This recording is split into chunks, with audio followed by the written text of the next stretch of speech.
Good evening, and welcome to another session of Meet Me at the Table. I'm your host, Sheila Smith, and I welcome you to the table. Tonight's guest is Meschet Mitchell. Meschet Mitchell is a singer, poet, brand ambassador, podcaster, and radio personality. She has made appearances around the state of Texas, performing at local venues and poetry clubs in Houston, Galveston, and San Antonio. She has also performed in New Orleans, Louisiana, and Colorado Springs, Colorado. Meschet has been featured in Voyage Houston and is currently an ambassador for the Heels Out Dance Party.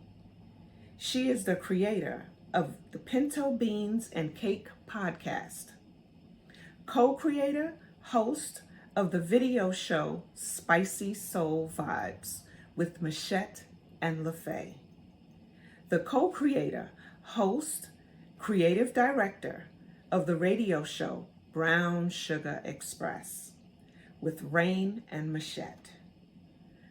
A date rape survivor, Mecca has a passion to give back to the community by empowering and inspiring women. Mecca earned her BBA in accounting from Prairie View A&M University and her MBA from Texas Women's University. She is currently working toward her DBA in entrepreneurship and business management and proudly serves as the engagement officer for the Beta Beta chapter of Sigma Chi Psi, a sorority for women pursuing their degrees online. Ladies and gentlemen, Meschet Mitchell. Oh, my dear. Hello. How are you on this evening? I am doing great. I'm doing great. And I wanted to say it is actually pronounced Meschet. Mecca. That is the first thing that I had meant to ask you while we were speaking. That's fine. That's okay. I didn't even think to mention it. That's fine. Okay. Blame it on my New York accent too. Okay. It's Mecca. Mecca. Yes. Mecca. I got it. Thank you for taking out the time and meeting me at the table. I am truly honored to have you here with me on this evening. Great to be. I'm just so glad to be here too. I'm excited. As I read your bio, I'm like, thank you for having the time. Making time for me. I'm like, you're busy. Yeah. Busy. And that's good. It's a good thing. Well, as my mama say, I got a G on my back. I'm always on the go. And she every time get some rest. That's her favorite. Mm-hmm. Her favorite phrase is to leave me with get some rest. Get some rest. Yeah. I think if you stop too much, you wouldn't know what to do with yourself. Probably so. Yeah. I don't even want to find out. Let me keep going until it's my time. Yeah. All right, Mecca, we're going to jump right into the interview. What I normally do is I ask my guests a series of questions, and then after that, we just have conversation, okay? Okay. All right. So your first question for you tonight is, what does a day in the life of Mecca look like? Okay. So I get up, roll over, and log in to work. Wow. I'm an accounting consultant, and I work from home.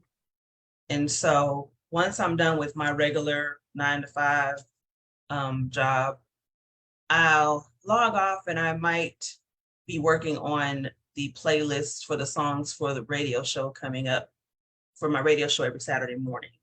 Okay. I need to take some time to write on my, not dissertation, because it's actually a doctoral project that I'm working on for my doctorate. So I take time for that.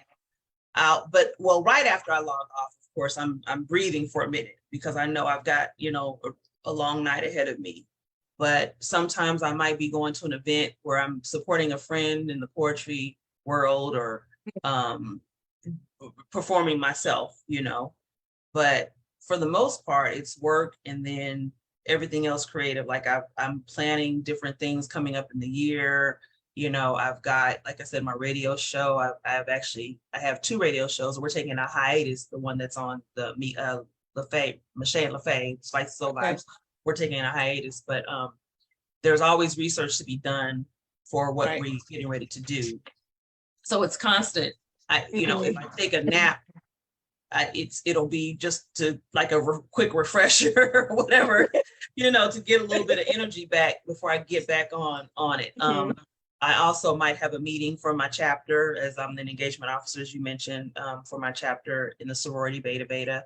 And so there's multiple things going on at the same time, and to my mother's chagrin, like I've mentioned her before already, but it's hard for me to say no. And I think if somebody sees something in me and I'm like, okay, you think I think I probably could do that too, I'll do it. It won't take that much. And then I'm pile something else on my plate and I ain't finished the last meal. And you're on to something else. So yeah. And I'm constantly creating. Like my mind just is always going. It's always going. So it's always going. I can get into that a little bit later, but I'm constantly creating for sure. All right. If you could go back in time, what year would you travel to and why? Oh gosh, that's a good question. Wow, it would be before my dad passed for sure. So maybe oh gosh, that is what. Okay, so maybe early 2002, 03. That was before we found out he was sick. My dad, he died from multiple myeloma. And so I was in this point where I had just gotten divorced and I was kind of living this freer life. I had a lot of stress that was not on me anymore. And so I had a freedom in my life and an independence in my own place and, single mother, taking care of my son and just starting to spread my wings again. So I would go back there. And then plus, like I said, my dad was still alive then. So yeah. Okay. Life now has changed for so many, either willingly or by circumstance. What has been your change and how would you use your change to influence others? Okay. So there's been a lot of things going on in my life over the years, as with anyone. But when I started, I've always been a performer since I was 2-3 years old. Okay. But when I started hitting stages in the city of Houston, that was around 2015. That's when my life took a major change for the better. I was in rooms with people I didn't think I'd ever be in rooms with. I was meeting people. I was getting connections. I was just networking with different creatives. And that's my world. I'm an accountant by day, right? 24/7, I'm a creative. And so meeting other poets and singers and musicians and being in that crowd and group of people and being able to call someone, I can call someone directly on the phone or, hug them if I see them out somewhere and they know my name kind of thing. It was a different world for me, but it was one that I embraced because I always envisioned being in that world of just a bunch of creatives in the same room instead of just being me, the one that gets up and sing and nobody else want to sing because sing, but I don't sing, but nobody else wants, you know what I'm saying? Just having fun with it because I'm all about enjoying life. So that was a huge change. And I do want to mention this because when my dad passed away, that's when I went back to school for my master's. Okay. And I don't know if I would have gone back to school for my master's, but when he passed, I needed some way to let that pain out. And I started getting busy. So that's when I really, to be honest with you, remember, if I really think about it, started really, really getting busy in life. And I went back to school. And then, of course, it came time where I was back to performing again. And I would go to different cities and stuff and just meeting different people in the performance arena. It's changed my life in a lot of different ways. And I've been able to just, have different connections that have led me to other things that have been all in that creative space. What is the biggest lesson you have learned thus far in life? Listen, if you do 1,000 things, if you do nothing at all, folks gonna talk about you. They're gonna talk. Hello. Pause, breathe, and so I'm gonna be me. Cross the street, anything bigger. Mm-hmm. And I always tell people, if we get into this type of conversation, don't dim your light. Nobody's light is like yours, and yours isn't like anyone else's. If someone else is shining bright in the room and you feel a hint of jealousy, look in the mirror and just really take account for what you bring to the table or into a room. And I've seen this quote, walk into a room as if God sent you there. God himself sent you in there. The confidence that you have walking into a room says a lot about you, but most of all, just being true to you. And I live boldly, I live creatively. Yes. I'm enjoying life. Yes. Because once you dead, honey, what? Exactly. And that was something that I had that conversation on the podcast that I was taping earlier this week. So a lot of people take my confidence as being cocky or being conceited. It's just confidence. I am in love with me now. Yes. And when I walk in the room, I exude that. So it's like I'm walking in, just clear that path. Because yes, here I am. And it's confidence. It's not being cocky in any way. But I took that time to learn myself and to love myself. Someone asked me, what was I doing this evening? Or what did I do yesterday evening? I said, I came home and I showered and I just enjoyed being in my house to myself because I've made it my safe place, my peace. And I don't let nobody mess with my peace no more. This is important. And I'll say this, the right people will feel your energy. Because you said about the confidence, some people, you can be confident and there's an arrogance and a cockiness that can come with confidence. And then there's just a humility that comes with confidence.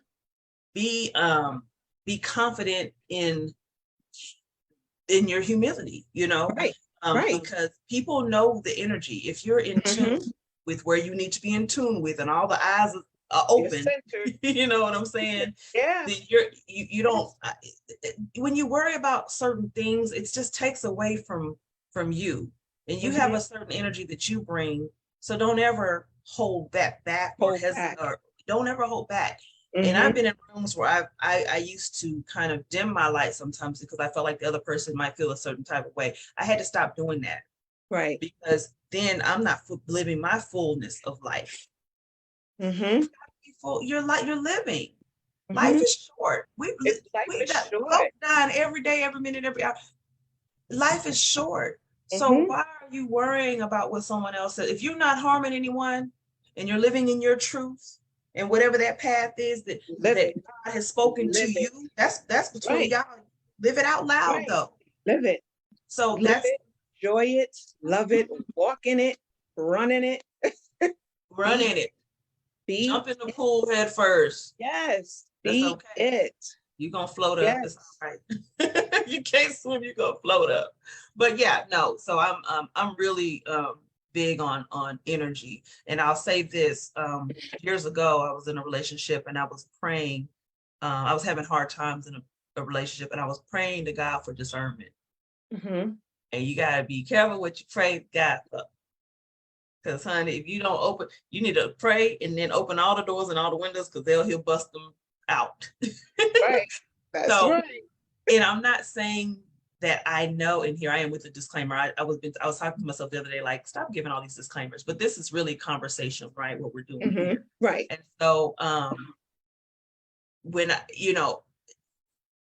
ask for discernment, I'm not saying that I see and know everything about a person, but I'm really, my sharpness has become sharper when I meet people and I get a feel for how they are in general, where I used to kind of be blindsided. I'm not as blindsided as I would have been way back before I got all this discernment that I prayed for. You know what I mean?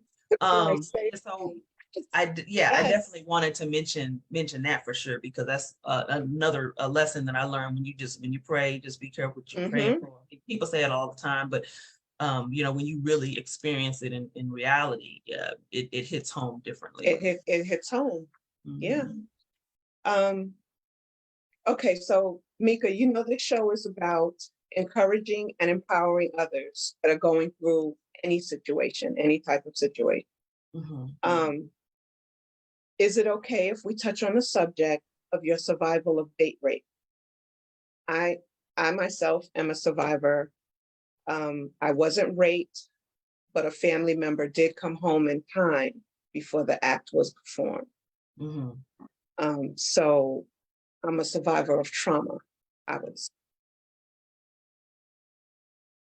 Do you mind going any further into it to encourage someone that's going through it right now? Yeah. I would say, you know, some of the things I've said before, but speaking directly to this, you know, digging deep. Some people have to go deeper than others. But for me personally, I was in denial in the beginning.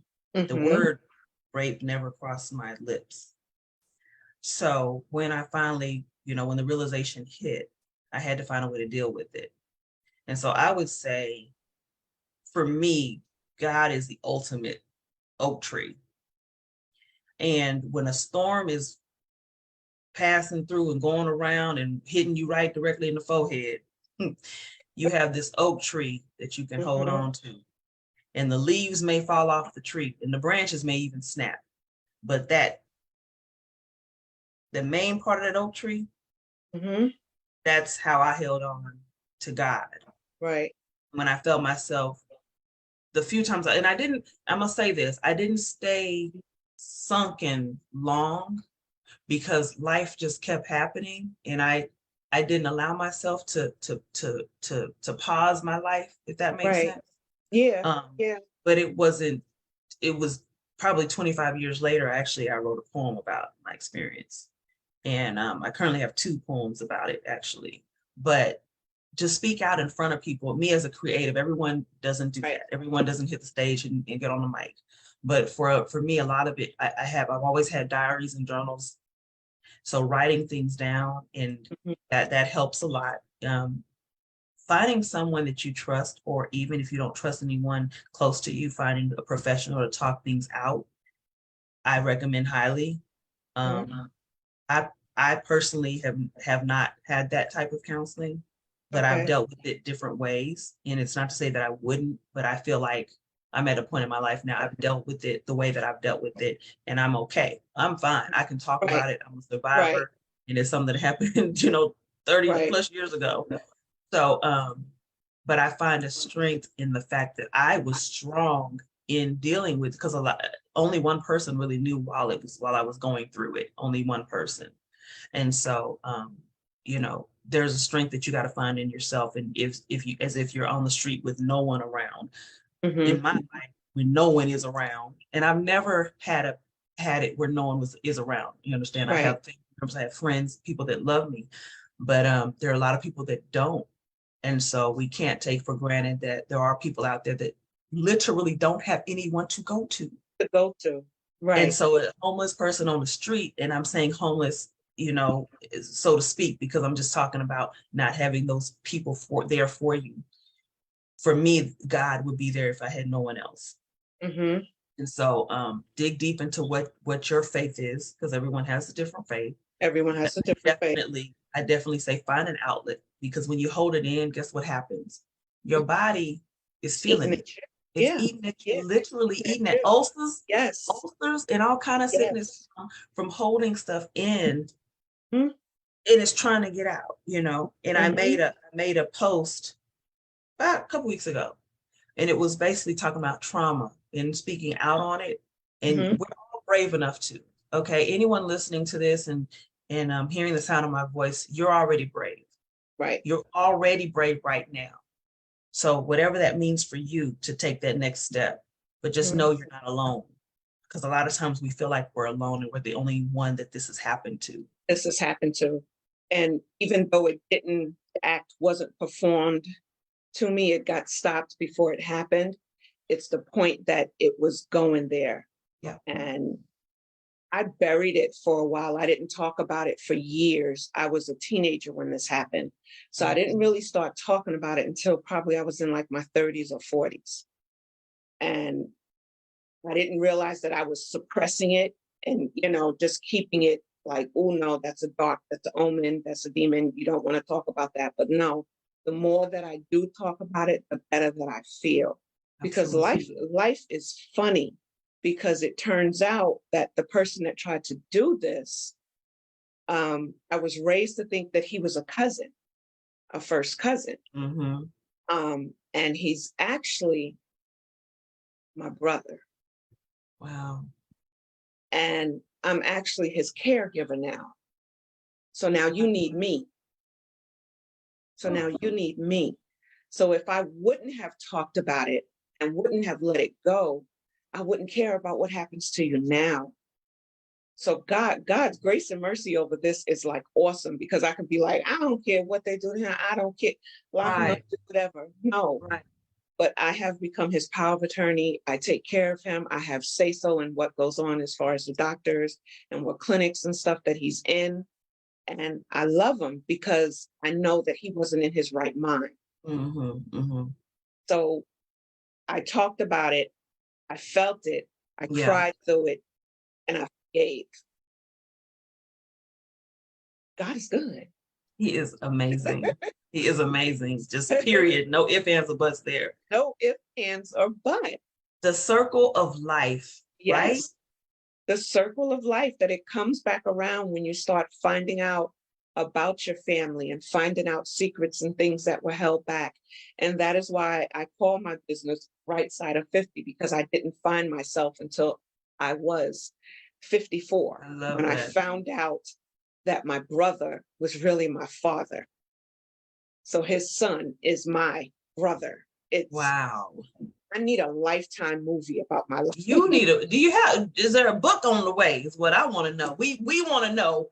Is there a book? The third or fourth, there's probably been many more than that has been saying, I need to sit down and write a book. And I really need to sit down and just be able to talk it and have a ghostwriter or someone write it for me and just be able to speak it out, because it's so much.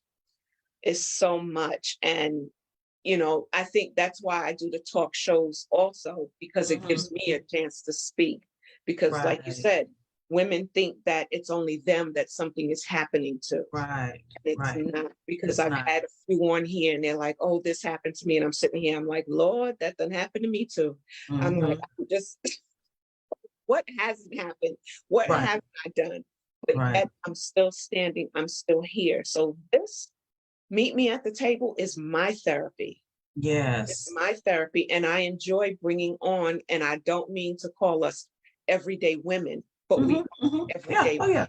Oh yeah. If Jada was able to have a red table, best believe I got a brown table coming. There's a reason and a purpose why I'm calling the people on the show that I'm calling on. And I think two of my guests already so far know what it is that I'm doing, because I'm going to build a table and we all coming back. I love it. Because it's a lot that women out here need to hear, need to know, need the support of. So it's you were saying it didn't go as far as rape, but it's still trauma because the experience was traumatic, period. So that doesn't negate the trauma that you're a trauma survivor. It doesn't doesn't take anything away from that. And not that we want to hold it as a badge, because it's not that that, but it's the fact that the reality of the fact that it did actually happen. So how do we deal with that?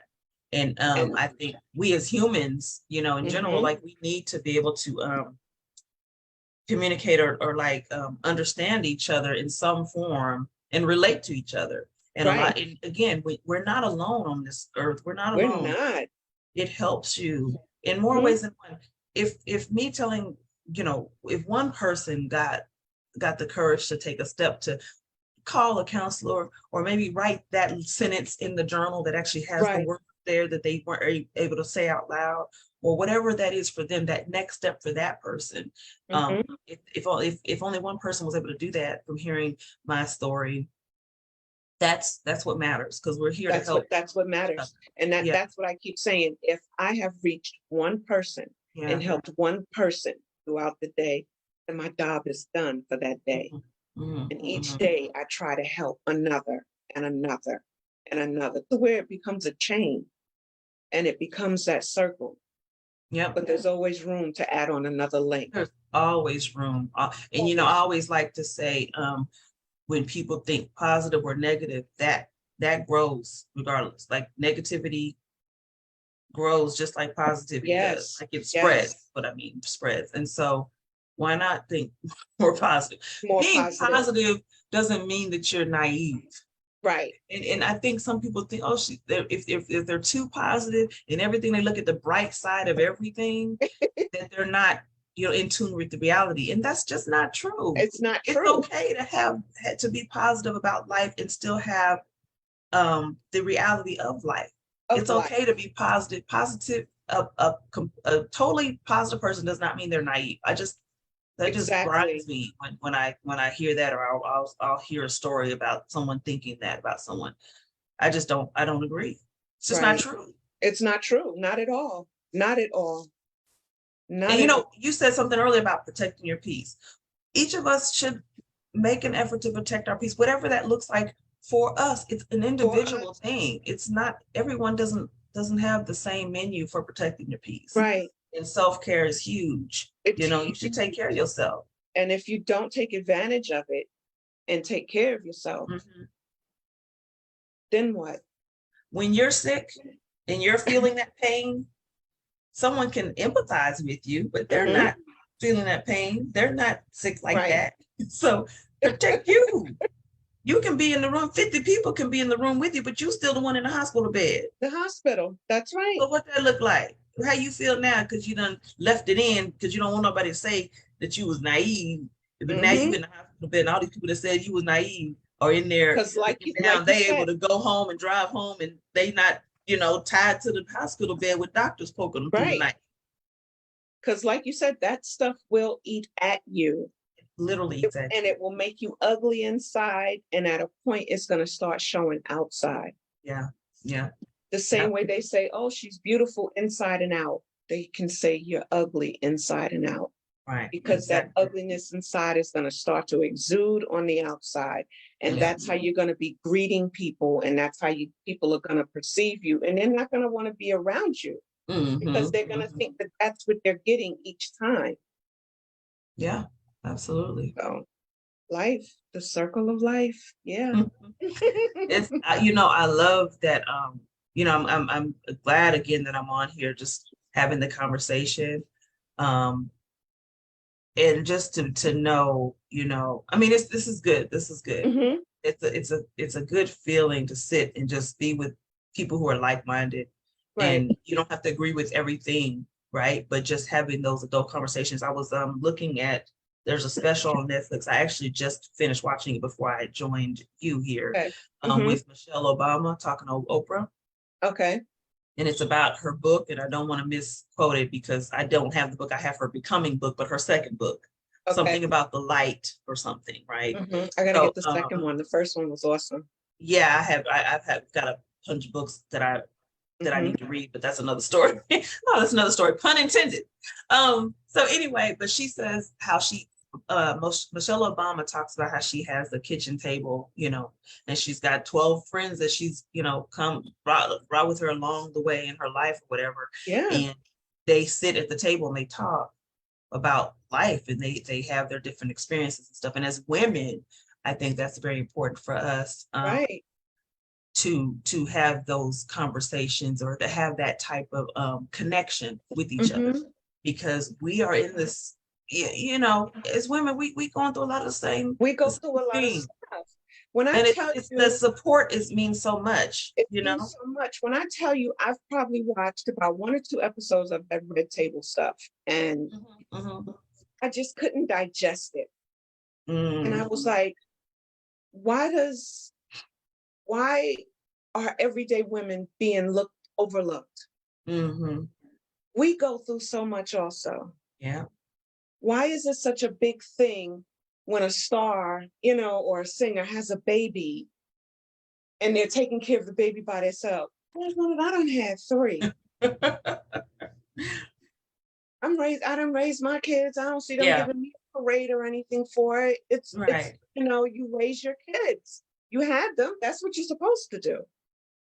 That's what you're supposed to do. But just watching that show, I'm like, I dream now. And it's turned into a dream for me. And I said, my dream is going to turn into a reality where I'm going to have a brown table, because we brown women, we women of color and all women, we all need to sit down and be able to talk.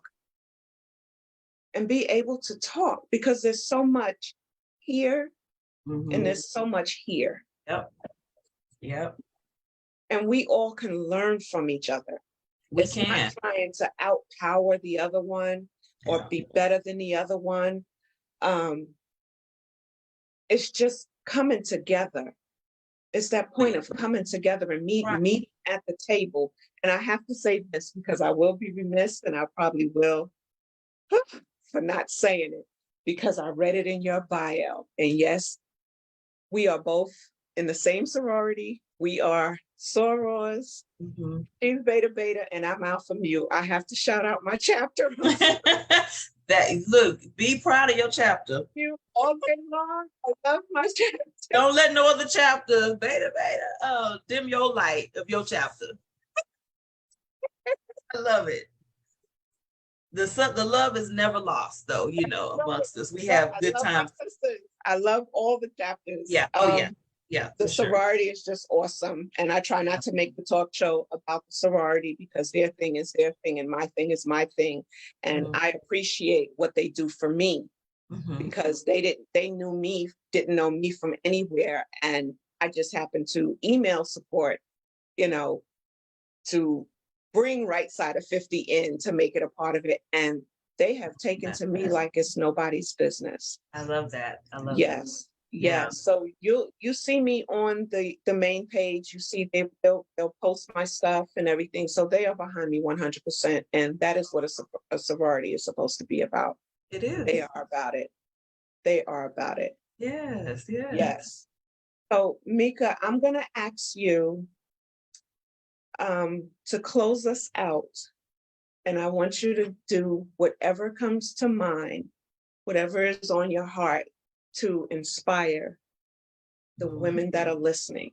I don't care if it's singing a verse or reading a poem, just leave something to inspire us.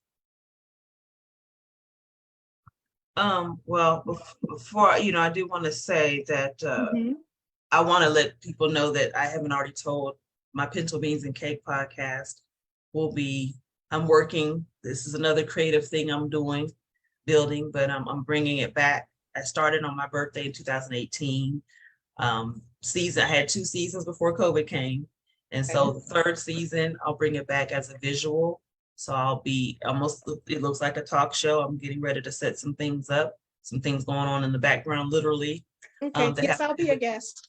Go ahead. Yes, oh yes, no. And so what I do on that podcast is I interview business women and businessmen and artists and entrepreneurs, all that. I'm just a kind of an open book, and everybody I meet seems like everyone has a story. And I said that at our conference a few weeks ago. Everybody has a story. And so, I just wanted to kind of say that for those who don't know. Right. But, just to give motivation, kind of what I said earlier, the biggest thing for me, is holding on to that oak tree when you're in the middle of a storm. And no matter what's going on around you, just don't let go of that oak tree. And the oak tree for me is God. And just living boldly and being unashamed of who you are and being who you are. If you want to do the thing, do the thing. Do the thing. And let's celebrate the thing. And make sure the circle around you are celebrating with you, but don't put so much energy into it, because they're gonna weed themselves out as you're going on through with life. They're gonna weed themselves out. Kind of like when you have the drain in the sink and you pour the water, but there's food particles. They're gonna drain you. Ain't gotta do too much work. You can have the discernment, but you ain't gotta do too much work, because he gonna work it out for you for sure. Right. But that's I'm really big on being who you are and living boldly in your truth. And that's the biggest thing for me. And to touch on being a trauma victim, you're okay. You'll be okay. You are brave already. If you don't say anything to anyone, you are still brave. You're still brave. Mecca, I want to thank you so much for taking time to meet me at the table. This was awesome. And I look forward to having you as a guest on the show again. I look forward to Thank being you for back. taking the time for being on here with me. I would like to thank everyone that has watched the show on this evening. Once again, please don't forget to subscribe to rightsideof50.com, and please subscribe to all of our social media, Facebook, Instagram, YouTube. Is that it? And I think I called them all. Okay, this has been a great evening. And once again, Mecca, I thank you for taking the time for meeting me at the table. Everyone have a blessed night and be safe. Bye. Bye.